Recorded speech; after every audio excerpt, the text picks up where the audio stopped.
Hello, everyone. You're listening back to the award-winning To Hull and Back podcast, proudly sponsored by Old Soldier Bar in Hull. I'm your host, Nathaniel, and tonight I'm joined by Will and Christian to do our pre-season predictions. Equally, if you're watching on YouTube, I've added the link to our FPL league in there as well. So if you want to join that and get a lot more points than I will, because I'm probably going to give up after 2 or 3 weekends like I normally do, then please use that link below. So I'll be looking forward to the season because it's now only 6 days away and we have our first match to preview properly as well in Man United. So how are we feeling? Yeah. Go on, Will. Yeah. So not really ready? Not ready? Not really, is it? There's a little match against Manchester United, and that's nothing. Standard. I mean, I think you should be more excited by this. What's going on? We definitely are. We've had the Community Shield. The next match is a proper league game. Premier League's on Friday, so it's 5 days away, and we play early I am looking Saturday. forward. I am looking forward to taking part in the Community Shield next season, though. Okay, well, yeah, I mean, we are doing our preseason predictions, but already, we are going to have, differences of opinion then if you're going that much. Maybe not in the league. I'll see. It'd be interesting to see whether, you mean FA Cup or Premier League, but we'll get to that. But before we jump into all of those, because that might take a while, of course, Chris and I were on last week just to discuss some transfers. We discussed 2 for a long time that didn't end up happening, but we have had 4 proper 100% with the shirt confirmed deals that we can talk about, and we know absolutely for certain we're not wasting anybody's time. So I think we should probably start there. Will, I'll let you decide which order you want to do these in, because there's an exciting one, but also we kind of know a lot about him. Do you want to start there or not? Or maybe circle back around? Okay, fine. Well, let's go chronological order. So the first transfer was record transfer fee for Nobel Mendy from Rayo Vallecano, £21 million, Senegalese international. I am very happy with this. And, the first minute he came on in the friendly against Nice, beautiful long ball over to Miller, so clearly good on the ball. So, Christian, we talked a little bit about it last week, but thoughts on this one, new record player? I mean, with respect to Mendy, he was the player I wanted in. It was as simple as that. He was the player I wanted in. You saw that pass over the weekend, didn't you, as well? Like, you could just see those things, like it's going to bring that kind of moment of magic, that one moment. And that was his first kind of introduction to the game as well, coming on in the second half after the 60th minute. So I'm already confident we're going to see a lot more from him. And I'm really looking forward to having a very, very good, young, strong, solid defence this season, with him kind of being in the heart of it. Mm-hmm. Yeah, and of course, with the situation, we're not 100% sure on Hughes being in or out. And of course, Harrington's quite young, so we'll talk about Harrington in a moment. But I'm sure Mendy's going to be playing, I would say left centre half, if when fit, it's going to be him. There's no debate as to, of course, he could be awful, which we'll see, but I doubt it. So, of course, a lot of these transfers we haven't necessarily seen play other than maybe in a brief spell just in the pre-season games. But you happy with him being the most expensive player we've ever bought? How do we know he's the most expensive player we've ever bought when they keep calling him undisclosed fees? Well, look, everyone has Google, don't they? We all have Google. Transfermarkt's free. You can't call it a transfer record. You can't call it a transfer record and then continue to say it's undisclosed. I can't believe you just used the same joke twice, because you said that when you were on Humberside as well. So. Yeah, not everyone might have heard it. What's wrong with repeating stuff? I was trying to remember where that was. Yeah, I'd heard that before. I was trying to remember where's Will said this before. Of course, you're on Humberside.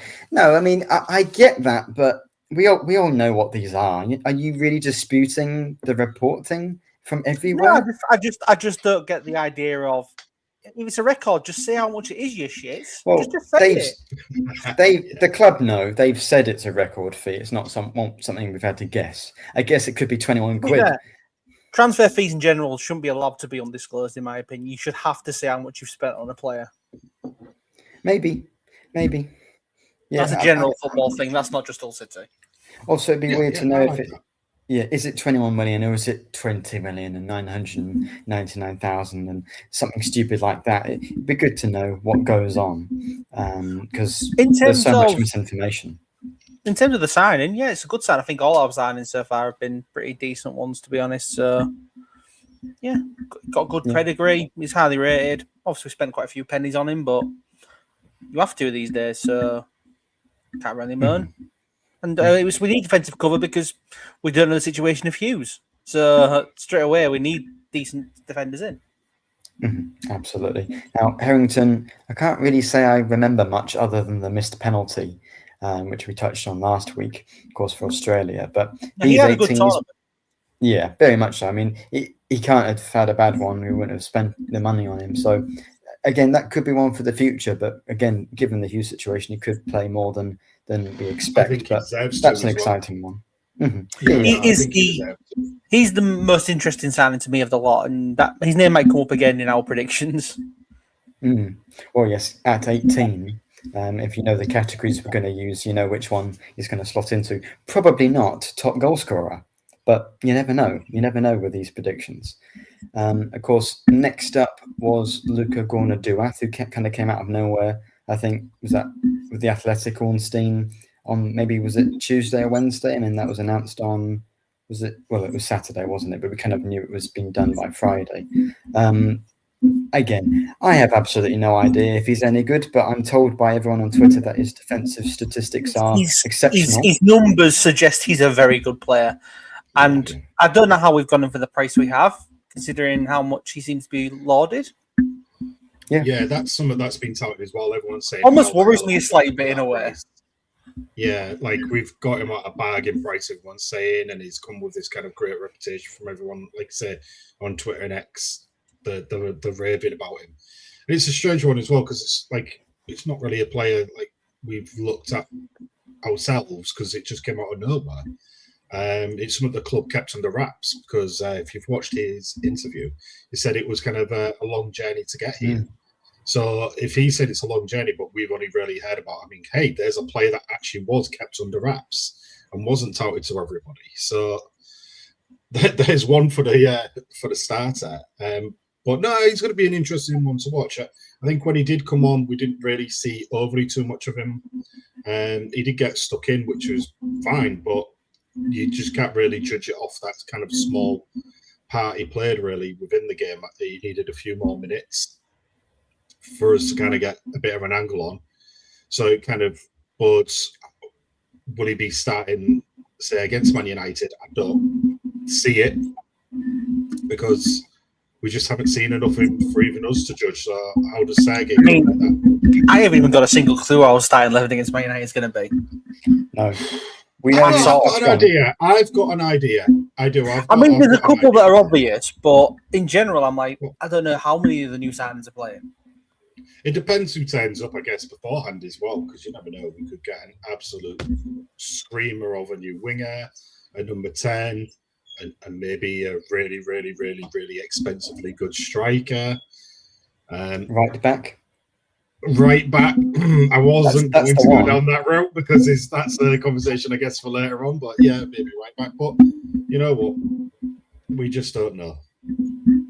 No, it is very difficult to predict. I mean, to be fair, I've been saying I'm not even sure what formation we're going to play. Considering we've played 4 at the back every single preseason game, maybe that's quite likely we'll play that, especially with Hughes out. So I was going to say with Hughes out, I think that's the way we're going to have to go. Yeah. Well, if Hughes was fit, and then with obviously the 2 new signings of Mendy and Harrington, then I do see a back 3. But without Hughes there at the moment, I just don't see it. I don't see the need for it. I would agree with that. 3 million for Gorna-Duath. So we bought him from, was it Salzburg in Austria? He hadn't been playing for them up until recent, or not too recently. He was in Ligue 1 on loan from January onwards. So, the most recent run he's had, he has been playing very well in a top 5 league in Europe, so hopefully that can translate. But with the interest in Tim Irabuinen, which seems to have cooled because of the injury situation with him, we do want another midfielder to come in. So you would imagine that perhaps him and Jurta Dahl, with Marita perhaps playing, starting when he is fit, that maybe he'll be back up. But again, there are so many opportunities for players to just come in and play. So, the next guy, we were kind of talking beforehand, is he going to be rotational or not?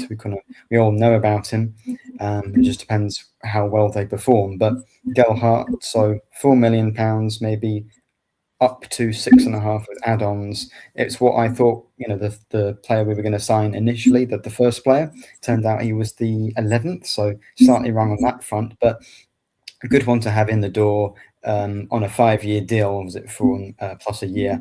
Very good to have at the club, and maybe he'll be here for a long time, especially with alongside Slater, perhaps, who's allegedly agreed a new deal as well. So, how excited are we to have Galart back and finally on a permanent deal, so we don't have to worry about the lead situation anymore? It's just logical, Player wants to come here. Players already at the club like him. Fans love him. Manager wants him. It's available at a pretty decent price. It just made sense. And as you said, it's mad that it didn't happen earlier in the season, really. And there was a suggestion that he might go elsewhere. And I think it felt like the threat of him going elsewhere is actually what got City kickstarted into actually getting him in, because I think they might have lost out on him. And it was a no-brainer bringing him back, even if he's not a first teamer and he's only a bit part player and all that. It's someone who wants to be at the club, and should the worst come to worst and we are back in the Championship next season, he's a fantastic person to have at the club for a Championship campaign, should it come to that. Yeah, you don't want him lining up against you in the Championship next year, do you, if we were to go down? And to have, someone as second choice as well, he's obviously going to be committed to the cause. It's not going to be someone who's going to be kicking and screaming and complaining and being bad in the dressing room if they're second choice and not playing.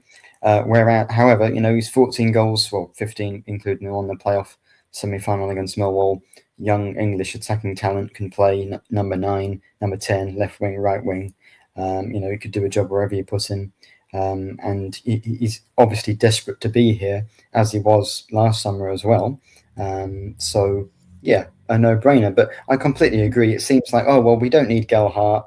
And then we hear, Birmingham and Wrexham want him. Oh, no, that'd be horrible. We've got to sign him. So, kicked into gear there. But, yeah, absolutely. For the money, and you look at the money that other players in the Championship, like Vipotnik or Aziz, would cost, Harwood Bellis, I think Southampton just rejected a €20 million bid to get him for, roughly £4 to £6 million is a great deal. So, yeah, Chris, how excited are you? And do you think that he would come in as a starter? Of course, not for the first few weeks, because, of course, he's injured, as all our new signings tend to be recently. Yeah, no, I'm very happy he's back. There's no question about that. I mean, he should have been in sooner, and if he was in sooner, could probably potentially got him a little bit cheaper, maybe, because I do feel like the price tag has gone up slightly, as Will stated a minute ago, because he had interest from elsewhere, and there was potential bids from Birmingham and Wrexham as well. So I feel that you're talking about a player who's 15 goals kind of contributions there for between 4 and 6 million is an absolute bargain, and people will be sniffing around a player of that kind of ability and quality. So that kind of money had to be put in and invested sooner rather than later, because his value was probably only just going to keep going upwards and upwards for that. So I do feel, like saying, I don't feel it was fan pressure, but I do believe he was always on the radar. He was definitely always on the radar to be purchased. Well, Sergei wanted him as well. And Sergei wanted him, yeah, exactly. So he was always kind of made it clear. Yeah, exactly. So it was always going to be about him here and there. It was just the fact of we should have acted on it a bit sooner. And I think because also we didn't, obviously I've just mentioned the price, but he got injured at Leeds, and now we can't actually play. So if we moved a bit sooner, would he be actually a signing that we got injured. If we actually acted a bit sooner, he would have been had a full pre-season with us. Again, he would have been involved with all the lads. And you never know that you do see it where you have those kind of gaps in seasons and the pre-seasons where that kind of player quality steps up another gear as well. So we just don't know at the moment where he's going to be. I mean, from obviously where he ended last season, he didn't end it as high as he did in the beginning of the campaign, but he's still a player. We know his ability, and if anyone gets injured, you're not going to have any qualms going, bang Joffrey on, are you? You're not going to have any qualms at that. No one can. So, yeah, I'm just happy he's back. I don't see him being a week in, week out starter, but I do see him being as a no problem if he's got to come on and be a cover or a replacement, and especially a sub and getting in someone's face in the second half after 60th minute being that kind of substitution. So, and he scored multiple goals in the Premier League for Leeds already, and he's improved a lot since then. So you should be able to do it. And I think for that amount of money and at his age and how good he is for us, I think it's not a risk at all, is it? As some of our signings would be. It depends who we sign up front, but yeah, obviously very happy with that. And Sergey said we probably need one or two strikers, maybe a winger or two. Yeah, I mean, I think we need a right back before next week. There's a lot more business to be done, but I think we've spent. My total I've got is 76 million so far. It's probably around 70 to 80 million. We've probably got another 60 million left, if we're going to match the spending of Coventry and Ipswich. So got all the loans still available to use. Exactly. And those pesky loan fees as well will add up, but they don't ever tend to be that much. So, yeah, we'll see what more business we do, but I think we just want to launch into our predictions now because we've got a few, and we've got Joe's. Before that, I mean, sorry, yes, well, not going to discuss the absolute amazing fixture that was Nice.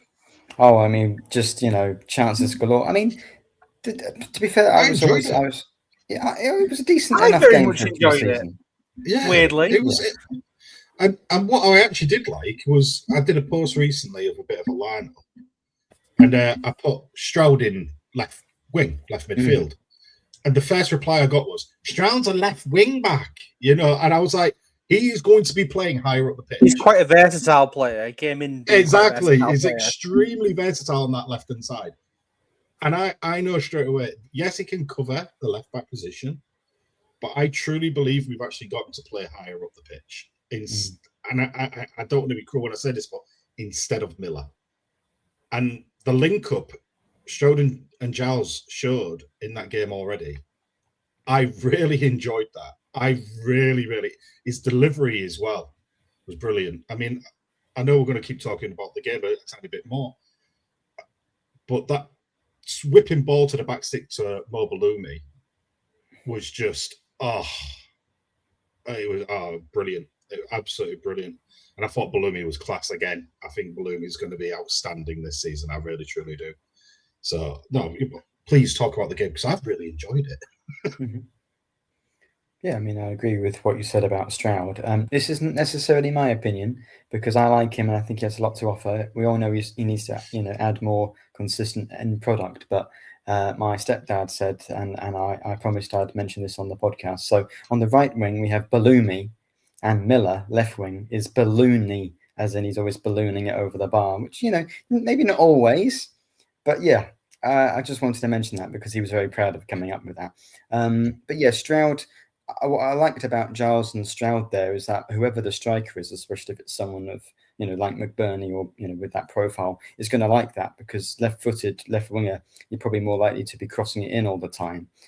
So whoever the striker is going to have a lot of service from that side. So it's probably going to be quite good. So Will, what did you think of the game in total? You spent a bit of time on the side of the pitch, didn't you? Like the manager. That was post-match. The game was all right. I thought Nice, to be honest, looked like a team that. I mean, have they ever passed the ball before? Was my main thing, right? Because they were very easy to get at, and their passing wasn't great, and their touches weren't great for a team that's in the top flight of of a main league. But I thought there was plenty to take out of it that was decent. I mean, most of these signings, I think almost all the signings had somewhat of a good performance. I thought Stroud looked good. I mean, Zalakis made a couple of fantastic saves right at the end of the first half, in particular. He looked steady and assured, which is nice to see. It wasn't that it was like an exciting game. It was just it was a nice. It was a bit of a nice. I think it was just nice being back in the stadium after a while and knowing that the only downside, and I'm only going to briefly bring this up, is the back of the shirts suddenly having a big box around the numbers, which I hated, but I'm not going to get into it because it's ridiculous. The bedwetting that's going on. Sorry, it's nothing we can do about it. Bedwetting that's going on about it. Because people saying, "Oh, why?"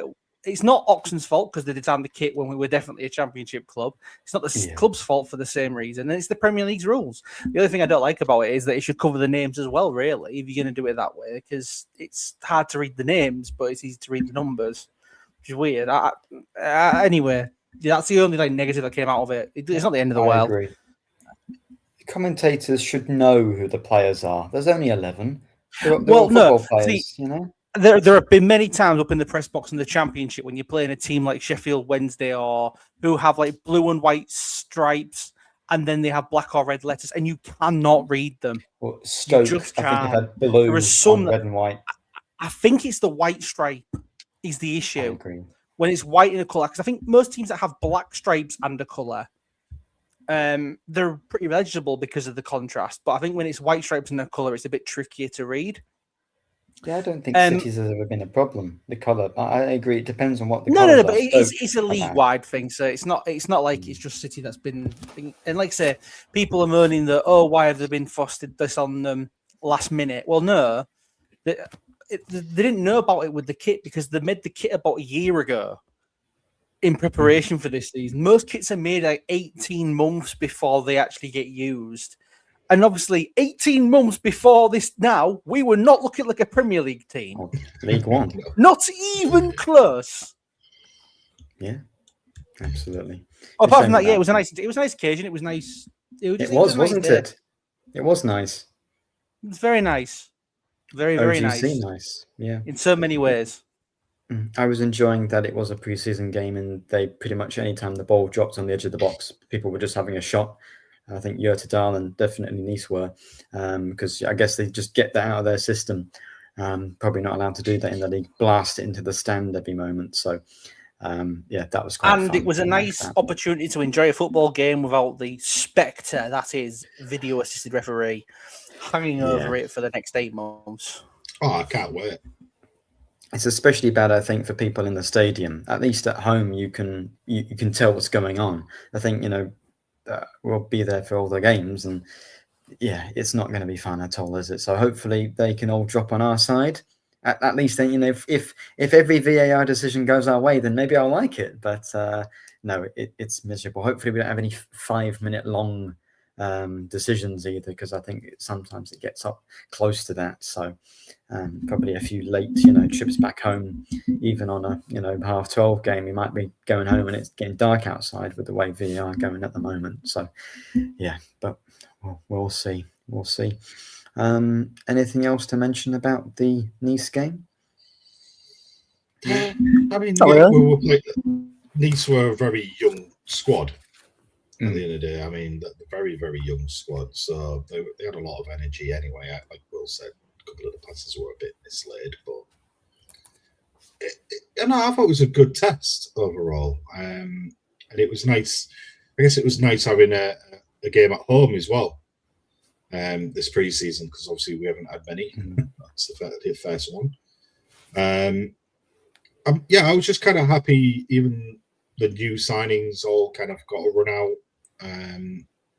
You could kind of see where we were going, kind of not only formation wise, but kind of style wise. Coyle stood out. I thought he had a good game, surprisingly. And I don't mean that being really, really harsh. I just mean the general pace of the game. But then again, like I said, it was against a young squad, so. The pace is the main concern with him, isn't it?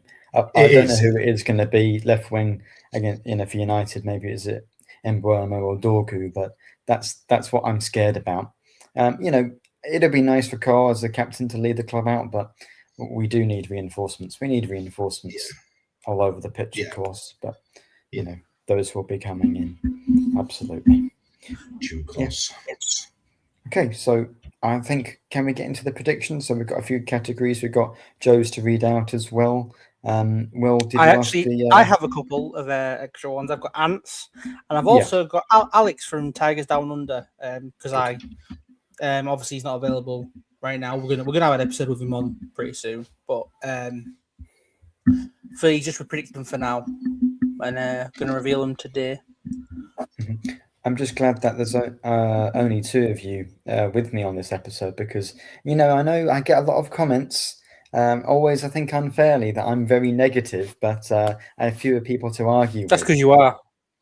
I thought I was the negative one for you last week. So yes, that's you true. were the positive one. So, I think it was, you didn't get any slack last week. I'm just gonna play the odds, be boring, and try and get them right this year. So without further ado, we'll get into the predictions. So shall we start with the main one, our league position finish? I mean, Will, you mentioned, of course, we haven't done FA Cup or League Cup predictions. It's a bit harder, but you said we're going to be in the Community Shield. So do you want to just clarify that to begin with? Well, obviously, it means we're going to win the FA Cup.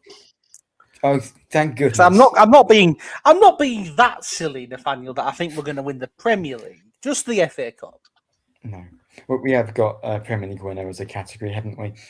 Maybe we'll start positive. Well, I mean, if you think we're going to win every game 3-0 and have a good run in the FA Cup, so where do you think? And of course, we have to preface all of this, which is that the transfer window's not over, and plus we don't know what's going to happen. Crucially. I would say, though, compared to last season, we're in an infinitely better position to make these predictions than we were last summer. I guess, but we signed McBurney. We hadn't actually, of course. We hadn't signed McBurney. So, yes, I suppose so. We do have him this year. So maybe top scorer will be an easy one. But, Will, Premier League 26-27, Hull City, league table position. What are you thinking? Well, I'm not going to be negative and say we're going down, because I'd be just negative. Why would you do that? Regardless of if you think it is or not, regardless of your face right now. So I'm just going to predict the bare minimum that you can for, and I predict us to stay up and finish 17th. Yeah, I know. I mean, I've seen some people say, I'm all for table and we've got to aim high. Yeah, but not too high. We have got to be somewhat realistic. Yeah, Sunderland did very well. Leeds did very, very well as well. But it is difficult. 17th would be tremendous, fantastic, amazing. Obviously, it also means should the best come to, should we actually stay up, we can't get clipped. Yeah, not clipped too much. Too much. Well, at least I can't get clipped. What about you, Nathaniel? Well, I'm going to get clipped, no matter what I say. But we're building up to that. So, Chris, where do you think we're going to finish? And are you bringing it on to me? Are we? Okay. Yeah. I was expecting to get Joe's and Down Unders on the go. Right. Have you not prepared? I've prepared. I've actually got a little sheet. Good. But when I came to this kind of where do we finish, I put myself down with kind of two answers, because like one of them's my heart and one of them's my head. So first and 17th. No. So the head one is saying 16. Yeah. Ooh. We're getting a nosebleed up that high. The heart is saying 14. Oh my God. I know, you see, Mr. Positivity over here. Your heart says 14, so even your heart won't want us to get like a European spot. Oh, look, the heart has still got a brain about it a little bit. It knows when to tick on and off, but it knows when to stop. It's just one of those where I've just, like, with respect to Hull, and I'm not under that illusion of Hull are going to be great. And it's look, we are relegation candidates. We are the favourite. The data suggests it. Everything suggests we are relegation candidates. But just after last season, the one thing Hull are bringing to the Premier League, which I don't want to really talk for other clubs, but all I can say is with respect to Hull, we've got a really, really unique and an amazing team spirit together, like a really good cohesion.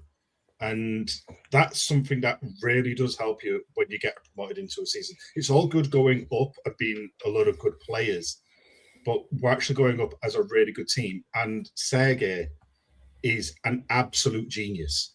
Mm-hmm. He is an absolute outstanding manager. I can't praise Sergei enough. And that kind of recipe of having Sergei and that kind of team team togetherness, I do feel will actually put us in a really good stead for this season, regardless of how hard the games are and the games that we might lose. I don't feel the heads will just drop and give up. They might get frustrations, but it's only because of the passion. And they're all friends at the end of the day. They're all going to want to work together, including the new guys that are coming in. I think that's going to be absorbed into that same kind of spirit and team because, like Sergei said, he's not just going to get anyone in and think they're going to cause an issue.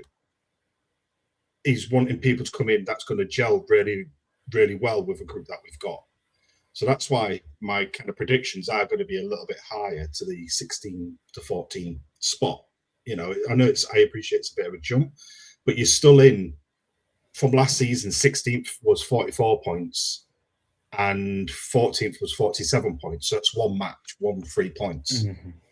So I know it's a lot is one match. I know it's a lot is 3 points throughout the season, but it is one match. So that's kind of where I'm at in my head. Mm-hmm. I think Hull will surprise us.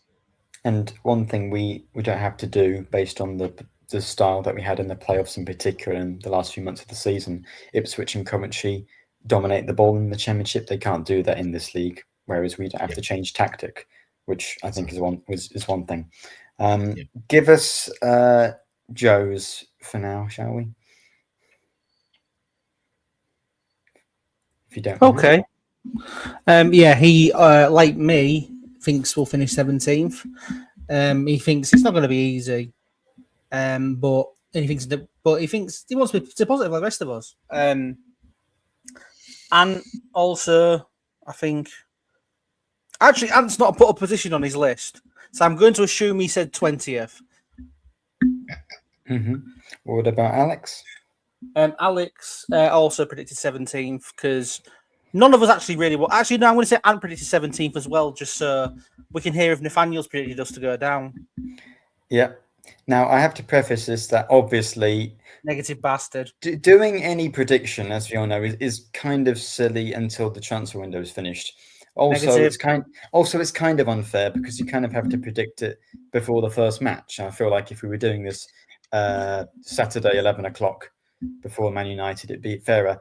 But all of the arguments we're having, which is the arguments for staying up, are completely valid. And I understand them. Togetherness, yes, we are probably going to sign a lot of players. Will that disrupt it?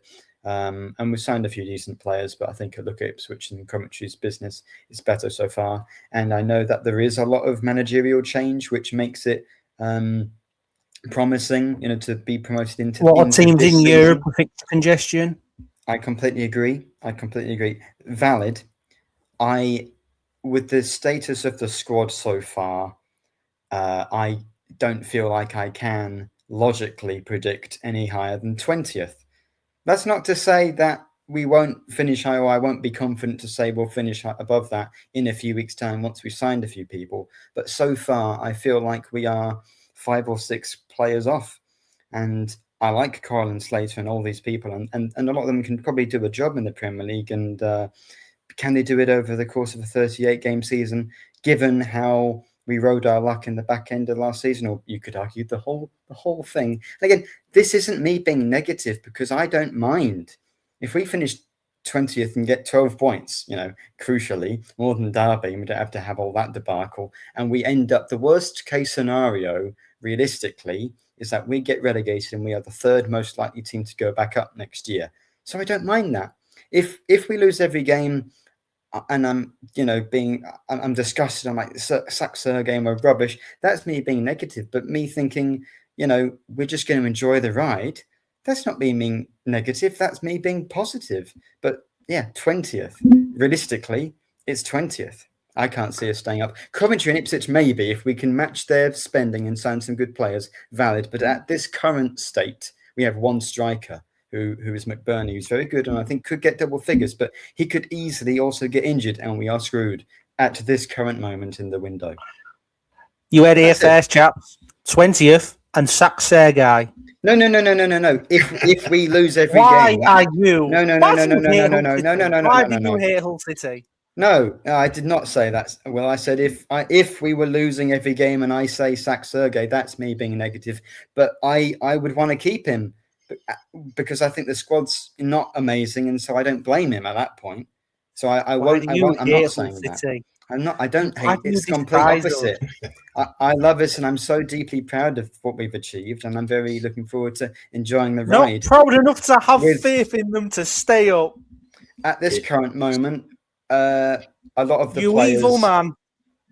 A lot of the players, like Dowell on the bench, for example, and we know we're going to sign players, but we don't know if they're going to be of significant quality. I think they will. And in 2 weeks' time, when the deadline is finished, I will predict again where we will finish based on how we've done in the first 2 games. Well, that won't matter. Based on who else is signed. I know, absolutely.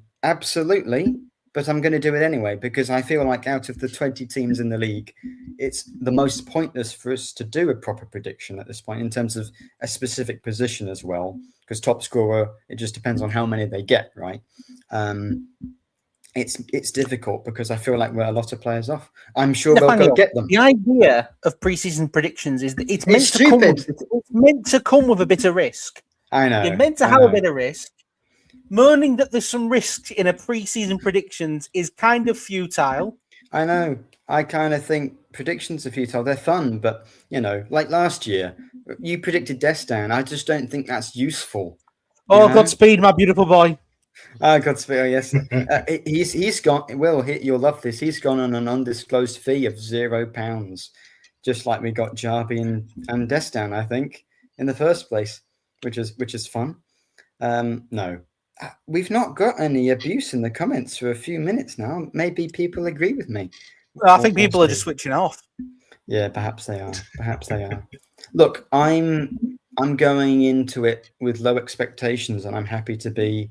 Look, if Ipswich go down, I'll love that. That's my main thing with the way they've been at us on Twitter. Yeah. Why are you going into right? This is actually a general question. It's not just aimed at you. It's aimed at a general Hull City audience. Why is anyone going into this season with expectations? We're a side that, quite frankly, it's almost a miracle that we're in the top flight because we, over a year ago, should have been. We're on the verge of relegation to League One. This is a free hit of a season. This is a fantastic, just a great 8-month trip in the top flight. Maybe longer, could be longer, but as it stands, it's a fantastic at least trip. I don't really care if we go down. There's a little care. It's not that we go down. Let me continue. If we get less than 11 points, I'll care. Yes. But in general, because we are not expected to do anything, and I think in general, everyone's saying we're going to finish 20th. Most people, well, I don't care if we do finish 20th, really. It's not a failure, is it? It's so difficult. It's a different... Yeah, we're so much in a different position to every other team, and it's not the end of the well. If anything, because we've got promoted, we are in the club itself is in, regardless of where they are next season, a great position because either they're still in the Prem or they are in the EFL, but they're a financially secure side. Look at the 3 EFL. Relegated teams. They've kept so many players. They're stronger than ever. They've just been able to. They've sold maybe 1 or 2, and then boom, like West Ham have sold 2 players, made over £100 million. They've got a Premier League squad. Yeah. The main thing that to take from getting promotion really is the club is financially, as long as Adrian doesn't go completely insane. The Which he club is might. financially. Oh, yes, it's entirely possible, but the club is in such a infinitely better position financially and in terms of general strength of the club than it has been for God knows how long. Now, you're predicting 17th, but also we have to say, if we finish 18th, for example, it's not necessarily a massive failure because it's a long-term project and you sign players and a lot of them are young, so we're setting ourselves up for the future. There is no difference between 18th, 19th and 20th because you get the same thing. Yeah, exactly. It just depends how kind of stressful or enjoyable it is along the way. I want us to win a home game before the end of the year, the end of the calendar year, and to beat a Big Six team, get 12 points. Anything more than that is fantastic. We're going to win it. We're going to have won a home game by the next Sunday. Well, I might predict us to beat Man United and still finish 20th on 12 points. Might get to 12 points and they give up. Who knows? But again, we've done predictions, and obviously everyone's predicted us to stay up apart from Nathaniel. Yeah. Look, I think we're winning the FA Cup as well. So, Hey, I already decided that. You can't nick that. But okay, League Cup within the double. That's better. Yeah, but that's not a category. So, you should have just asked that as well. Right. Top scorer. I mean, we do actually have. Well, we have one striker. We do have a few forwards and wingers, but I feel like maybe everyone's going to say the same as the top scorer from last year. And again, might I add, I was the only person to get that one right last season. Or Chris, you mean when you predicted him before we signed him? Yeah, well, that turned out to be an absolutely stunning prediction. So thank you very much. How did the prediction league go? Just since we're on predictions. Well, was I bottom or joint bottom? Or was I bottom? You were bottom. Myself? You were bottom. Nice. You were the Sheffield Wednesday of the prediction league. Well, I'm predicting us to lose every game, so I'll win the prediction table this season. No, not quite. Oh, Chris, you were shaking your head about top scorer. So who have you gone for? I've gone for more. Balloomy. Yeah. So you think he's staying fit? I think he's going to have a decent season. Yeah, I think we're going to manage it really well. And the main reason why I'm saying it is because the amount of shots that he's actually taking. Yeah, right, some of them are going over and wide and whatever, but he's taking them outside of the box. He's not just relying on running inside. He's finding a half a yard. He's literally the one player at the moment that is taking the shots, and he's got the confidence in doing it. He's not waiting for this pretty little build-up. He's making a lot of the work himself. And he's doing it himself. So I've just got a gut feeling that Balloomy is going to be one of the players that steps up for us and does it. Mm-hmm. He is a greedy boy. A little, but... No, that helps your case. True. But I try and compare him to Philogene. And Philogene was an extremely greedy boy and never really looked up. Whilst with Moore, you kind of find that he takes that player on and takes another player on, but then he doesn't mind releasing the ball and making the pass. He doesn't go to the third or fourth player trying to take that person on after. So I think he's actually more... He's got kind of head in the game and understanding what he needs to do. Yeah, all right, he's a little bit greedy, like you say, but sometimes you need to be.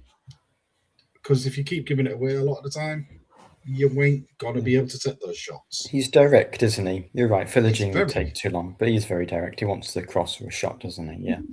Yeah. Mm-hmm. How many reckon he might get? Definitely double figures. I'm going along the lower side of it, but 12, 13. Goodness 12, me. 12 or 13. Yeah. Goodness me. Now, I mean, we'll talk about risk there. I'm going to go risky here. I'm absolutely going to go risky by saying Ollie McBurney. Yeah. My actual feeling is, genuinely, I have a feeling our top scorer hasn't joined us yet. Yeah, I mean that's optimistic, isn't it? Yeah. I'm also not going to be a coward like you and predict that. But we don't know who it would be. Yeah. If we were in talks with someone specific, maybe that'd be fair, but we don't know who that is, do we? To be fair. I personally think our top scorer hasn't joined us yet, but I'm not going to predict someone I don't have a clue who they are. So Yeah. I'm going to predict Ollie McBurney, and I don't think he's going to break double figures at all. He could do. I hope I'm wrong, It's but I don't think he will. No, 8 maybe. Yeah, 9? somewhere on there. Yeah. I think that's fair. Has anyone else who we've got the predictions for said anything different to McBurney? Let me just have a look. Ant said McBurney. Yeah. Joe said McBurney. Yeah. Alex said McBurney. I love being the only one with a bit of variety in this podcast right now. Well, like I said, I don't think we've actually signed our best striker, but I can't predict someone who doesn't. Yeah, I have no idea what their name is. I do agree with that, Will. I do agree. I don't believe we've signed our best striker yet. We're going to get a big bomber, aren't we? That's the term this summer, bomber signing. So we're going to have a few of those. Absolutely. Well, you're shaking your head. Yeah, I'm sorry, and I'll try to do better. Sick of that word. Yeah, that and food chain, eh? Absolutely. Best signing so far. Well, I don't think anything's. We're going for Jack Butland here, are we? So, I am going to go for a goalkeeper. I think Solakis, because it's going to be involved a lot this season, like Panda has been the last 2 years. I think Solakis is a very good signing. He's the best I think we've made so far. Yeah, I agree. All right. Yeah, I'm wicked. That's what I've got now. I think Ant agrees with you there. He's Pixelakis. Mm-hmm. Well, it's a good choice. That's why. Okay. No, I've got no argument with you, Nathaniel. Like, it's a great keeper. Already could have proved that on Saturday as well with his double shot stop. That was excellent. Joe's surely saying Zambrano here, right? He has to. No, Joe has said the same name as me, which is Harrington. Okay. I think Harrington's going to be a great fucking player. But outside the box. That's the best signing. Okay. And also, Alex, unsurprisingly, our Australian friend agrees that Harrington is the best signing. Wow. Mm-hmm. But yeah, I just think there's something about him I really, really like. And I think he'll have a good season. I liked him when he came on. I don't know, it was only a small cameo, but I liked him at the World Cup. He was unlucky, but in general, I think that's the thing this season. I think the ones that'll catch the eye the most this season will be the more defensive players because we're a team that's come up from into the Premier League. So you're going to see a lot more of the defensive players than the attacking ones. And I think Harrington, he may not start every game. I don't know what the thought is on that one. But I think he'll have a good season. Yeah, I think that's fair. Absolutely. Okay, so best young player. Of course, Harrington might be mentioned here again. I'm not even sure how old Balumi is. Is he 23? I'm going to go for him. He goes 24, yeah. Yeah, he has such talent, and he's had a bit of a pre-season, which he's not had the last 2 years. So I'm excited to see what Balumi can do in the Premier League. I think he could be a breakout star. So I'm going to go Mohamed Balumi. Wait, how old is he again? 24, I believe. Is he 24? Oh, if he's 24, then I have to change my... I would say anyone over 21 shouldn't be counting this. Well, I think we do the general rules. I think you can win young player for 23. Yeah, but that's bollocks. You shouldn't be able to win a young player at 23. Well, bollocks or not, it's what people... Oh, he's 24. He is 24, yeah. He's just turned 24 in June. Well, let's go Nobel Mendy then. Another one of the big name. He's 21. Well. Yeah, I'll go with him. I think Harrington young, but I just think he might not play every game. I think Mendy probably is when he's fit, so I'm going to go with him instead. Then Balumi can be best middle-aged player, football wise. Yeah. Well, what are you going for? You're going Harrington? Well, it's obvious already because I've already spoken about him as our best signing. Yeah, Harrington. So. Yeah. Anyone else not gone for Mendy or Harrington? Joe went Harrington, Ant went Harrington, and Alex went Harrington. Quite boringly, but easy to go for the young player. It kind of makes sense, doesn't it? Because sometimes, like last year, we struggled to find I many think that everyone had picked even Carl, played. didn't they, last season? Yeah, Pretty much. yeah. Maybe Recon Hughes, I don't know, but it's kind of difficult when the team is a little bit older. We're signing a few young players. He could have gone Yurtadal, 20, but again, is he going to start? We'll see. He might get a few goals. Looks a good player, so we'll see. So what is next up in the categories? We've got best player of the season. Probably again going to be fairly similar to some of these. I again, like Panda 2 years ago, I've gone Salakis. If he's the best transfer, most of the transfers are going to be the starters we're bringing in. So I've gone Salakis. Best player for me probably this season. I've put Mendy. So. Right. So even though I've said Harrington's our best signing, Yeah. and I've said Harrington's our best young player, I've tried to predict who's going to win player of the season for us rather than who I think it's going to be. Yeah. And I've gone like you, Nathaniel. I've gone Zalakis because we're a promoted side in the Premier League season. He's probably going to catch the eye the most of any player. There's a good chance in that sort of season. So I've gone with Zalakis, even though I've raved about Harrington being our best side. Because I think even though it was only a pre-season friendly, that Nice game, he just looked so assured, looked so comfortable when shots coming in, and he had that lovely little double save right on half time as well. He just gives you confidence about a player like that behind him. Such a highly rated player. Yeah, quite right. So have we done the ones from the other people who've got and when Zalakis as well. Funnily enough, actually, I've just noticed Alex went the same as me. He chose Zalakis as player of the season, even though he had Harrington to sign it like me. But Joe has risked it all. Joe has risked it all because we don't even know if this player's available this season because he's picked Charlie Hughes. Oh, bold. That is a risky move. Risky move if it turns out he's out for the season, which would be terrifying if he is. I mean, risky. It's not as risky as mine last year and predicting someone who wasn't at the club. So at least we're paying his wages. So yeah, we'll see. But I mean, I think I would be a lot more confident. Maybe I would have predicted 19th if we knew Hughes was fully fit. Maybe I would have really gone for it. See, Hughes was in my thinking for best player myself, but it was literally the fact that he might not play a minute. I can't pick him for that reason. Yeah, exactly. But it's all about risks. And Joe, that's a bold one. He might be sitting here in a year's time. When Hughes finally gets fit in the 38th game and we get our first clean sheet of the season, it's like, clearly we needed Hughes. So again, I'm just being overly negative, aren't I? I'm sorry. I mean, now we had this last year. Maybe we had it the year before. You've not put it on, Will, probably because you're a happy clapper. I'm being more realistic. Is Sergey going to be here end of the season? I actually meant to put that in the list and I forgot to ask everyone. I mean, it's who knows? The answer's no. Obviously, he's going to get sacked after we lose 5-0 to Manchester United. Well, now see that would be too soon. I don't think there's any amount of goals going to lose by. He isn't. I'm not predicting a man to get sacked before the end of the season. I didn't predict Tim Walter to get sacked. I'm not going to predict Sergei to get sacked.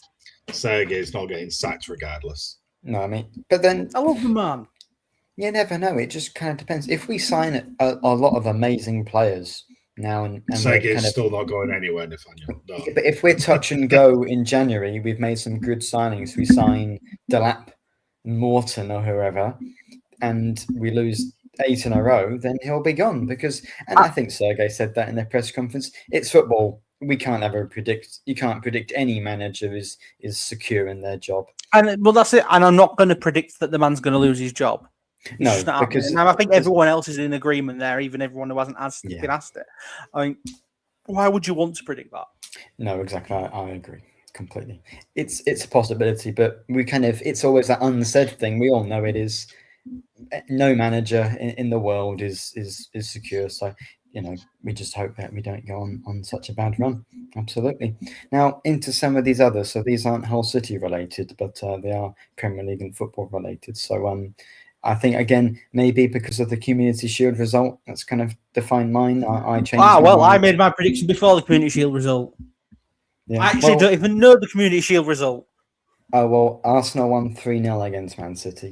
For now. Well, I'll just say right now I predicted Arsenal to win the Prem. Well, then you're looking right. I wrote Man City down just so I could have something that was slightly different, and then I saw the result and thought, okay, maybe not. So I put Arsenal to win the Premier League. Joe said Arsenal. Yeah. Alex said Arsenal. Ant said Arsenal. Christian? Oh, you say Man Arsenal. United? Arsenal. You can't argue with Arsenal. The other reason is because they're the only team with continuity. Every other big major team has changed manager. And I mean, it can happen. Like Arne Slot proved that he can come in and just immediately do well in your first season. So Alonso could very well propel Chelsea, Maresca to continue what Guardiola's doing. It's just I don't see it. Especially now I've just heard that Maresca's first game competitive, he lost 3-0 to Arsenal. Yeah, I definitely don't see it. It's not a good sign. Not a good sign at all, is it? The stability of Arsenal as well. Like all they've done is strengthen. They haven't lost anything or anyone really. They've just strengthened what they've got in the signings. They're already there. They're already champions. It's kind of right. Let's do it again. It's that situation, isn't it? For them. So yeah, Arsenal without a doubt. It's an easy one. Mm-hmm. Yeah, I think that's fair. And then now this is a fun one for me. Who's going down? Well, it'll be quite interesting to see you try and find 3 teams worse than us. So, I mean, I've gone Hull City, Coventry City, Ipswich Town. Again, boring, but we'll see. Ipswich, I think, with the squad they've got, is the most likely to stay up. But I do think the likes of maybe Sunderland even. I mean, they're the one promoted side I predicted to go back down. Really? With the business they've done very well. And I think Coventry signed a few good teams. I do think Fulham and Newcastle look a bit dodgy. Maybe even Sunderland. Since you've said it, my bottom 3 is currently Ipswich, Fulham, and Newcastle. Yeah, well, Newcastle are. I mean, Newcastle is kind of a bit of a. Newcastle's kind of a bit of a. Not that I hate them. I'm not saying this that I hate them. It's more of like a. If they went down, it would be quite mad in a way, and I kind of want to see it, but at the same time, so I don't have full faith in my prediction because I don't think they will go down. But I've predicted it because it's kind of like a. I understand your feeling with them. Yeah, no, I get it. I get why you said Newcastle, because they have lost quite a bit. Yeah, I do feel for their fans somewhat because of losing. I think losing Eddie Howe was a big loss, really. I mean, yes, he's got a decent record, so it might be no issue there. But some of the players they've managed to lose and not really properly replace. I don't think I've put them to go down. They probably won't, but they're not going to have a good season. No, they'll be bottom half definitely. And the thing I think is, Fulham. I think Fulham are in a bit knackered because I think Harry Wilson carried them a lot last season, and you've got Marco Silva at the helm. Yeah. And Apaloa, who didn't really have a good time at Real Madrid, really. I don't see how that goes well. Mm-hmm. I agree. Yeah, no, I agree with that. Well, I've got Ipswich and Fulham in there as well. Fulham for that exact reason. They've got rid of literally all their best players, and the players that they've got in as a recovery, they're not the same quality at all. I just totally don't feel that Fulham are going to be able to do it. And like I said, we're getting rid of Silva. Silva came in and made a relegation team / championship team to somewhat stable in the Premier League, and now he's gone. I don't see how you're going to recover that amount of change that they're going through at the moment. So I do really fear for Fulham. I think they definitely are the main kind of go down, really. But I've got a really controversial kind of 18th. Tottenham? Spurs. Crystal Palace. Ooh. I don't think that's controversial in the slightest, because I think they could have. Again, they've lost their manager, and they've got Europe as well to contend with. They've lost their 2 best wingers as well. Their 2 most attacking threats. They were a bare-ass squad anyway to begin with, and now they are even more of a bare-ass squad. If they get any sort of like extra injuries, they are really, really, really going to struggle. I mean, there's a few clubs like Bournemouth. I'm not saying all these are Bournemouth. They're another club. They've lost their main manager. They've got a European campaign to contend with as well. Sunderland, I think Sunderland will be okay, but again, they've got a similar thing. They've got the European campaign. Could be second season syndrome. You never know. I think they'll be okay, but it's not ridiculous to suggest they're going to be lower down the table. I think that's another reason why I think Hull City have got. I think all three promoted teams have got more of a chance this season because so many teams are in Europe. Yeah. Because so many teams are in Europe, I think it's going to affect that group so badly. They're going to do well either in Europe or in the league. It's one or the other. They're going to do poor in one and good in the other. It's just which one they're going to do well in. I think as Ant predicted, Ipswich, Coventry, and Palace. So he agreed with the Palace suggestion. Alex predicted Sunderland, Coventry, and Ipswich. And Joe predicted one second. Where are they gone? Ipswich, Coventry, and Sunderland. Yeah, I think a lot of people don't like Ipswich. Is that mainly because of McKenna going? I would say it's a big loss for them, isn't it? I'll be honest. The main reason it was kind of my thinking with it is at least one of the promoted sides will go back down. I wasn't going to predict us to go back down, and it was almost like a toss of the coin in a way. And that's nothing against either team. It was just a case of there's no way all three sides are staying up. No. Not a chance. I think they've spent a lot of money. Excuse me. Also, it winds up the Ipswich fans apparently who are now our rivals. Yeah. True, they are this season. The hatred came from them for no reason. It's stupid. But no, the one more respect to as well with it. Yes, they've bought some really good, expensive players, but the players that they've got in, I don't think they're the right players of what they needed. They're not patching the holes that they've had. They've just got in extra quality in the positions they've already got a bit of quality, and they haven't improved where there was a lack of, if that makes any sense. So I don't see them that they've actually improved. They've just got extra. And if you're kind of going off the same set of what you did last season, like we said, it's not going to cut it in the Premier League. So I think that's going to be Ipswich's downfall, if I'm honest. And I hope all three kind of promoted teams do well. I do. You always want them because it's a good thing for the English Premier League if all three promoted teams do well. Yeah, the underdog story doing well. That's sort of what you always kind of want, isn't it? The three promoted coming up and doing okay. And Leeds, Sunderland, looking at those type of teams, I mean, they've done really well. They've done really well from themselves, those two. And I hope we can emulate it this season going forward. So we'll wait and see. But yeah, no. I think Ipswich, that's like I say, it's a bit of a coin toss because Coventry, as we stated, were a very possession team last season. And that just doesn't cut it, does it, in the league? So, and Lampard's not done very well at that level, has he? Not in the past. Yeah, but I suppose it's different managing Coventry to Chelsea as well. Yeah. A lot of different pressures and a lot of different things to deal with. A lot less to deal with as well. So, true. Oh, and he managed Everton briefly as well, didn't he? Yeah, that's true. I nearly forgot about that. Yeah, it's still the same, different pressures. Yeah, absolutely. Pressures. Yeah. I think Leeds and Sunderland, having stayed up last year, the 2 years before that, the three teams went down because they're up against 17 established teams, whereas there's only maybe 15. And you could argue that Fulham have kind of unestablished themselves perhaps a little bit, and maybe some of the others. This is why it makes it easier. It's why we needed Tottenham to go down last season, because it would have meant one. I mean, West Ham probably would have been a good shout for me to go down again this season if they were still in the league. You're absolutely right. That would have really jumbled it all up and made it really exciting. I completely agree with that one. Also, didn't have a great first game in the Championship, did they, West Ham, either? No, I mean, it wasn't awful.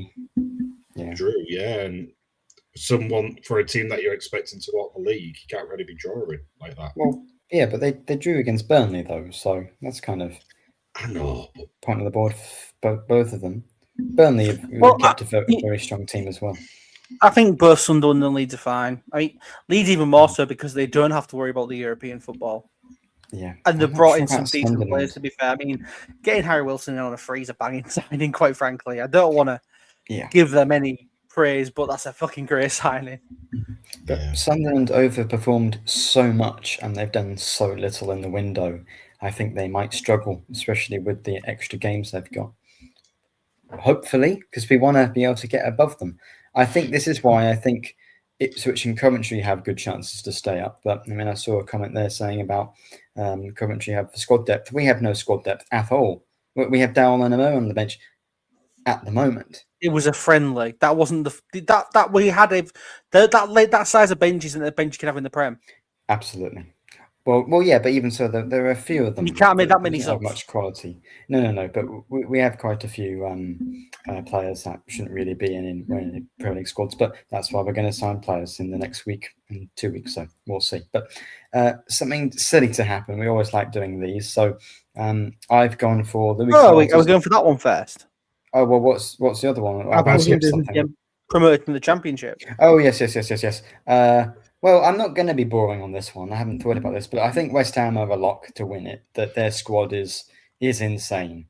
If they don't win it, even if they don't win it, I would argue it's a failure. Even if they come second, if they don't win it, it's a failure. Yeah. I mean, they just want to go up, but completely. I mean, surely they will go up top 2, especially as they've kept their manager too. He's a good manager there. Again, I'll go Wolves because I'm not convinced by their manager, but the squad's so good. I think when they sack him and get someone else in, very poor against Blackburn the other night. They were. Blackburn should have beaten them. But Blackburn are one of the favourites to go down. I think if Scott Parker was still at Burnley, I'd say them.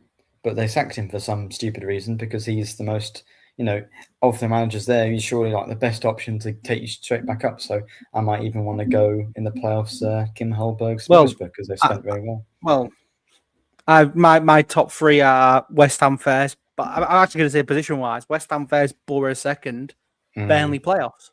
Yeah, sounds good to me. I want Borough to go up, to be honest. Yeah. I mean, I've got Borough second and West Ham top, but going up as well. I've actually joined Ollie. I'm going with Millwall. So that's where I'm at. Millwall's not a bad shout. That they've brought in the Titanic striker Lyndon Dykes, up front. That really helps them. Goodness me. Alex predicted Borough, West Ham, Wolves. I don't think Ant actually didn't say 3 coming up. And Joe said West Ham, Borough, Wolves. Yeah. Standard. Yeah, I think West Ham, something has to go wrong there for that not to happen. I think Middlesbrough was a good shout. Norwich are very good as well. Maybe they could sneak a playoff, but there could be anyone who goes on a great run at the end of the season from like 16th. I've just been reminded by Rob on the comments that yes, the playoffs are now 16 playoffs, aren't they? Yeah. So going back to the something silly, if you want to go on to something silly that will happen, I'm going to predict the team that finishes. I'm going to predict that the team that finishes 8th in the Championship wins the playoffs. And I'd like that because that would be fun. That would be a mockery, really. I mean, like us kind of winning from 6th is kind of a bit of a ridiculous thing. But then we look a lot better, don't we? Because at least we finished 6th. Yeah, we didn't finish 8th. Like, I'm hoping. You never know. This might be Bristol City's finally their chance. Preston, if they just go on a stupid run, they can time that because they usually start the season well and fall off. You never know. Maybe QPR's year, yeah. But no, I suppose you're right. It's kind of difficult to predict because it could really be anyone. You just got to time that run at the end of the season from about 12th up to 8th, haven't you, in the last 8 to 10 games or so. So, yeah, depends. All right. Well, so is that your silly thing, Will? Or are you going with something else? Well, I've got a couple. I've got that. I've got someone, the Premier League high scoring game record will get broken, which is 7-5. So that's 12 goals. So we're conceding 13? No. The highest scoring game. So it could be anywhere about it. No, I'm not predicting it to be a 13-0. No. I'm predicting something like maybe even like an 8-4. So they're matching it. And in terms of City, I'm predicting McBain needs to get sent off for punching someone. I wouldn't say that's silly. I mean, I've got a bet on that. Bruno Fernandes in the first match. I'm going. I mean, we've got four against Manchester United for punching players. Abel Hernandez proved that. That's true. Yeah. Oh dear, fun stuff. Chris, what have you gone for? Hull City prediction. Hull go on a good cup run. There you go. Oh yeah, I did say we're going to win the FA Cup. That could be my silly prediction. Exactly. Win the FA Cup. That's what I've got. That's not silly. That's serious. And just the standard one that you mentioned a minute ago, actually, the silly just general football prediction. Someone from 8th in the Championship will end up getting promoted. So I like what Ollie suggested in the comments. Lincoln to go promotion from 8th in the playoffs. Exactly. Could you imagine that happening? Could you imagine that happening? Oh, dear me. That would really be quite something. No, Lincoln are finishing 24th. I know we're not doing championship predictions, but they're finishing 24th. They're not. I'm gonna predict now they're not, even though we're not. This doesn't matter. I would now say they're going to finish 8th. Yeah. And get promoted. Yeah. Okay. Finishing 8th. Yeah. Well, I'm going Cole to score a goal, even if it's in the cup. That counts. And scoring the winner in the final. Yeah. In both finals. Well, I'm saying we're winning the League Cup, so he's doing the Wembley. We're winning the Cup double. Yeah. I like what Ian's just put down as well. Man City's finally get the points deducted. Can you imagine? Don't be ridiculous. Can you imagine if they actually did? See, this is how silly it is. Stop being silly. Points deduction, and it's so big, it puts them in the relegation. I'm amazed you're suggesting that they're actually going to get anything deducted. They're just going to get moved on again for another season. Suggest that they would, but that's why it's silly. You hope that it happens in the year that we're there. You'd like to think, that could help us out quite a lot if it's quite big. Man City getting their points deducted is as likely as Infantino walking. Yes. Now, you don't just mean anywhere, you mean resigning, don't you? Well, off a cliff would be preferable, but whatever. True. Well, yeah, that's my Hull City one. I meant my silly general football prediction. I think I've recovered for the World Cup, and I'm thinking, we're going to have learned our mistakes. I'm going to go England to win the Nations League. But we're not boycotting that one, so it's not ridiculous. Yeah, that's true. That's UEFA. Nice, normal UEFA competition. So we hey, that's one thing as well this season. We've got the big extended international break, haven't we, across September and October? You talk about silly things. You just finally I get know the you season say that's silly. started. I don't mind that. I would rather have one big international break where we play 4 times than 3 separate ones where we play twice. Yeah, I suppose so, because they do too much break stop-start. the season up, don't they? They really do. And maybe we can, recover from that first 5 games. If we get 2 or 3 points or just a few on the board, get a bit of confidence. And it is a tough start after the international break. It's quite a good run of mid-table teams we play. About it's not. It's an easier. It's better on paper, definitely, that run after. Absolutely. So I think that's absolutely right. Any other silly predictions we got here? Yeah. Well, Alex predicted that we beat at least one of the top 6, which I know is silly. Well, yeah, fair enough. He said someone will concede 10 in the Prem this season. In brackets, Ipswich is what he put. Joe has said adjunct Sky documentary to get resurrected. I'd love that, to be fair. An academy player is going to make a debut in bizarre circumstances. He doesn't specify what circumstances, which is a shame. And in general, I don't think this is ridiculous. Infantino is made to quit, making a show of himself. I would love that. I think it's impossible for him to not make a show of himself. Ant said Slater scores, but not just that. Slater scores from at least 30 yards. That's his silly, because he never scores. And he said that at least one manager is going to be sacked before November. Well, I think it would be silly to say that isn't going to happen with the rate things happen nowadays. Probably the second match day. Glasner? Yeah, we'll go for him. He'll upset Marinakis somehow and he'll get sacked. I'm confused as to why Lampard is the most likely to get sacked first in the odds. I'm like, that's a bit It's weird. always the bookies will always pick the free promoted sides. Usually, they're most likely to lose their manager first because they're probably going to lose most of their early games. Theoretically, the managers might want to make a change. That's the reason. It's just easy and it's quite a boring, lazy answer. Like all my predictions so far, yeah. I didn't say that. Yeah. No, but that's what I think. That's what I would think if I was watching this anyway. But I'm just trying to get them right. Well, what do we want to do next? Do we want to try and work out what on earth the 11 could be for next week? Might as well ask you this one because Ant has put at the end of his, he's put unsung hero. And he has said Ryan Giles.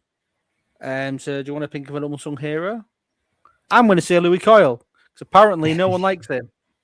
That's true. I think Giles could be quite a sung hero. He's in my fantasy team because I think he's going to get a few assists. I think he could actually have a good season. Yeah, it'll be those people like your Egans and your Crookses and your Slaters and your Coyles. Big Dave Akintola. No, because he's going to. Well, you never know. He's not gone yet. He hasn't gone anywhere yet. I mean, with the way that he basically rejected every club we found for him end of January, and he would rather not even be in the squad. I would like to keep him just in to go back to the World Cup, the Jordan Henderson role. Yeah. He's the cheerleader. He's the man who keeps everyone's vibes in check. I think we've got about 10 of those, though.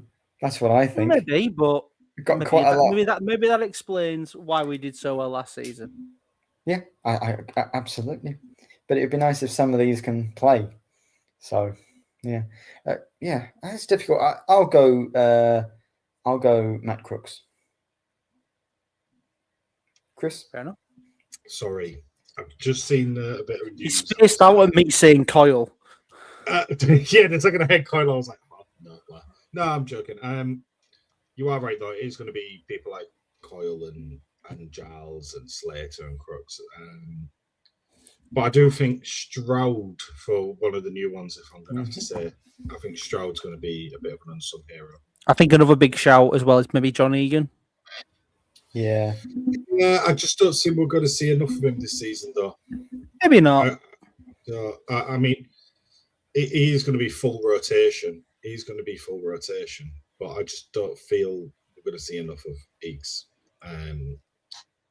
Though his experience, his head, his communication, it's all there. It's definitely still all there. So there's no thing with unsung hero is it's essentially you're trying to predict someone to have a decent season, but not an incredible season, but not a bad season. You're predicting someone to have an okay season, and that's probably the hardest thing to predict. Yeah, you can't predict saying that unsung hero side of things as well if they're not going to be playing as much. I know. If they've played 3 or 4 games this season, you can't really call him an unsung hero because he's only played 3 games. So, yeah, I'm going to go with one of the new lads, and I think it's going to be Stroud this season. Yeah, fair. I quite like that. That's a good question. It's given us a lot to think about. I mean, we could try and predict, like, maybe Barcelakis, who would play the most minutes this season, but, like, with injuries, it's just pot luck, isn't it? I feel like it's so difficult to know who is even going to play. I don't know.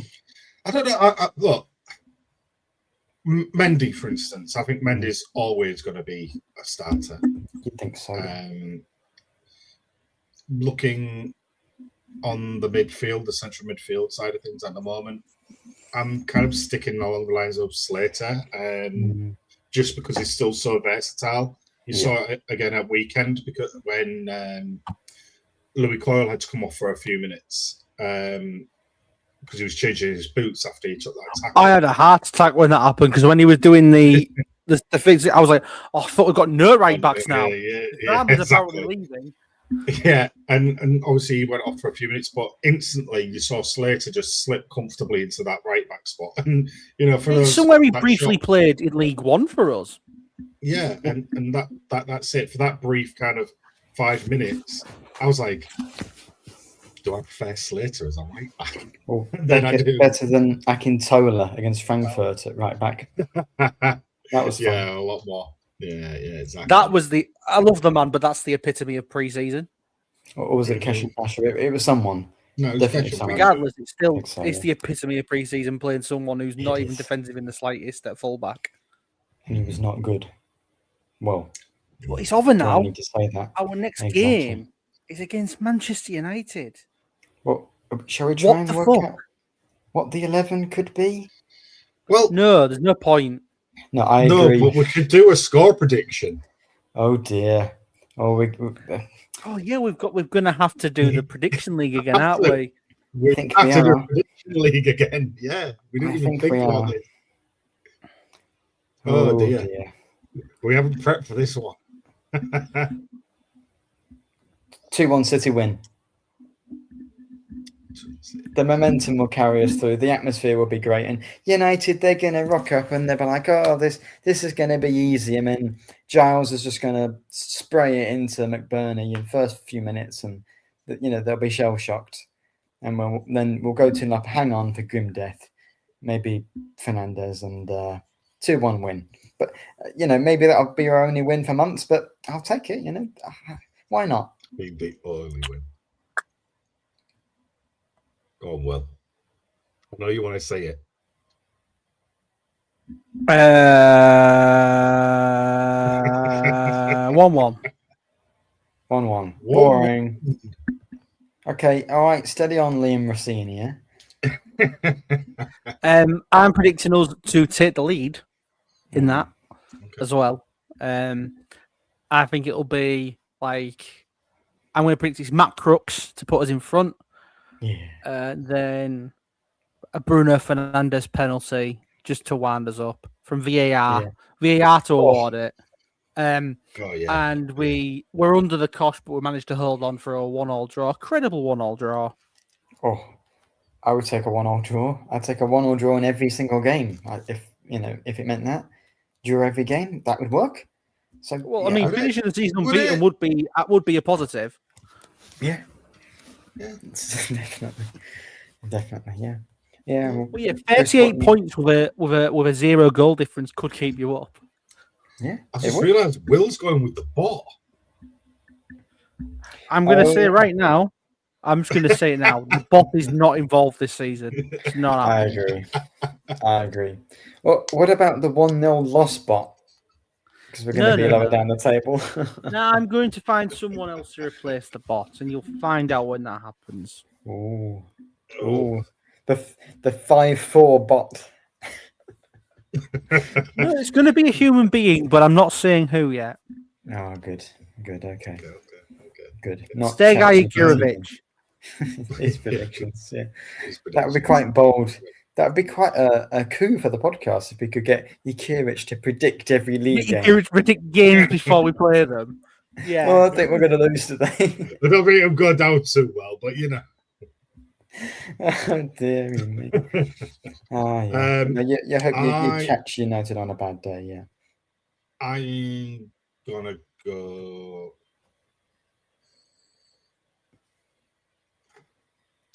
I think I'm going to go with a draw as well. 2-2. Desmond. Nice. And I think Hull are actually going to be 2-0 up half time. And VAR is going to mess us up. VAR. Oh, God. I think you're right. Got to be ready for it, Nathaniel. It's going to ruin our lives. Yeah, I think we're going to concede a penalty for something as stupid as someone trying to do a cross from half a yard away, and it's going to hit the pinky of like Mendy or something, and no one's going to think anything different of it. But because it's Man U, they are going to get involved and say, "Well, yep, that grazed his fingernail. It was half an inch away from." I'm going to say, when I say mine, I'm going to say my VAR penalty is it's a stone wall one, but the ref doesn't give it. And it's just, VAR has to give it. That's my prediction. Yeah, it's going to be a shocking referee decision to not give it, and VAR overturns it. I should have said something silly. One of our goals to be ruled out because of the scroll. The ball hits the scroll. And it's like, no. We need a striker. Sign the boy up. I hope he really. I really hope he shows up again. That would be worth everything. That'd be good. In the cold of February, like last 2 years, that'd be fun. Absolutely. Yeah. All right. Well, so we're going 2 draws and a win. I mean, so that's pretty positive, I'd say. But why not? I think Well, I'm opening not predicting day. us to lose. I No, refuse. you gotta be optimistic for the first match of a newly promoted season, haven't you? Why Yeah. not? Yeah. Absolutely. Right, I'm just going to ask you real quickly then as a prediction, because you said it's going to be February. So which Yeah. of the 2 home games, as it stands, is the Squirrel going to show up in? Is it going to be Sunderland or is it going to be Manchester City? No, it's not Man City. Man City, It has to be Man they've City. got the It has to money. be Man City. Now that they can afford, like, to make sure that the Squirrel keeps out. They get all the best exterminators around. No, that's too classy. It'll be Sunderland. It's got to Definitely. I mean, Man City would be fun, but it's one of them. Okay, fun. be chasing he'll be chasing the big money. I'll be chasing Haaland. That's what I'll be doing. Ah, dear. Yeah, so is there a Premier League player we're most looking forward to seeing in person this year? I think Haaland's probably up there. Oh, definitely. I'm looking forward to Yeah, Haaland scoring that's 4 great. against us. That's going to be great. I'm looking forward to seeing just how far Coyote, the Brentford fullback, can throw it. That'll be fun. Seeing every team's long throw, because that's I'm trying to become a think that thing. actually now. Well, I would have Yes. maybe said Rodri, but that fucker's off to Barcelona. Yeah, it might be going. True. No, he is. He's been announced. Yeah. He's been confirmed. He He's has. agreed a bit. Oh, I'd noticed. I hadn't noticed that. Okay. So I'll say Joshua Coyote or whatever it is. I don't know if is that even his name, Josh. I don't know. The Brentford right back who throws the ball. To be fair, That's what I'm even though going I think for. he's a bit of a knob. I mean, seeing Bruno Fernandes Might will be quite nice on Saturday Yeah, that's true. because he's a bit of fucking a great star. player. Yeah. He's just a dickhead, Yeah. but he's a great player. You'd want him in your team. He's a sort of Hull City type player now. We've got like McBurney, that sort of nasty player. Yeah, get him in. Chris. No, I agree on the side of like seeing Haaland and everybody like along those lines. Garnacho? No. Not a chance, no. It's pretty soon, isn't it? Second home game, I think, Villa. Yeah, loan to Villa. Yeah, it is. Yeah, it's second home game, isn't it? Yeah. Do we want to reveal who our fancy teams are before the season starts? Oh, that'd be quite good. I will have to try and because I need a change on mine because I have an issue. I've got an injury. If I can log in, I mean, I might even try and get some advice off you because I'm quite happy with 10 of mine, and my second striker, I'm like, I just don't know. But I've got mine ready, so I'll go with mine. So I've got I'm so boring. Raya in goal, obviously. Ooh. I've got my boy Coyote from Brentford, the long throw specialist. Gerhi Thior, the centre back from Newcastle. Got Ryan Giles, as I said. And then I've gone Morgan Rogers, Bruno Fernandes, Morgan Gibbs-White, and as before mentioned, Harry Wilson. And then some Norwegian striker, I don't know who that is. And then next to him, I've got Mateta. I did have Thiago, who I might put back in from Brentford, because I'm thinking because he was so bad at the World Cup, he stayed at Brentford, and that might benefit him because he plays for them, he gets the pens for them. But I've gone Mateta because I quite like him as well, and maybe don't want 2 players from the same club, so I've swapped him out. I'm trying to load mine up. Yeah. Well, I'll keep talking then. Whilst you're ready. Well, I'll have to swap out my bench striker because that's Destan, who's of course gone. Got Ballumi on the bench. Got Goodmanson from Leeds as well, and Button, the second choice goalkeeper Ipswich, because you've got to have someone who I'm using up my budget for the actual starting 11. Will, have you got yours open yet? I'll take that as a no. Well, I don't really have much else to say. Well, this is what it currently is. Oh yeah. I've got it right in front of me.